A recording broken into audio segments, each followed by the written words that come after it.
Bulan suci Ramadan, saudara, membawa berkah bagi para penjual semangka. Pasalnya, penjualan selama bulan puasa meningkat 2 kali lipat daripada hari biasanya.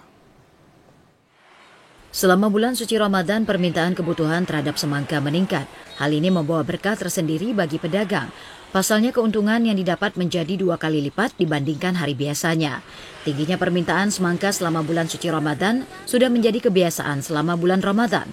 Seperti yang dirasakan salah satu pedagang di ruas Jalan Nasional Melabuh Tapak Tuan, Damar mengaku para pedagang dapat mendapatkan keuntungan hingga ratusan ribu per hari selama bulan suci Ramadan.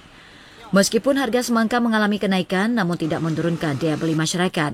Dirinya menambahkan untuk harga semangka saat ini berkisar Rp6.000 sampai Rp7.000 per kilogram. Bang, ini semakin meningkat, harga pun melonjak tinggi ya. Biasanya Rp5.000, ini sudah Rp7.000. Makin tinggi bang, alhamdulillah tinggi. Beda dari hari-hari yang biasa. Ada tanpa biji, non biji, kuning, dan semangka biasa ini. Kilo Rp7.000 1 kilo.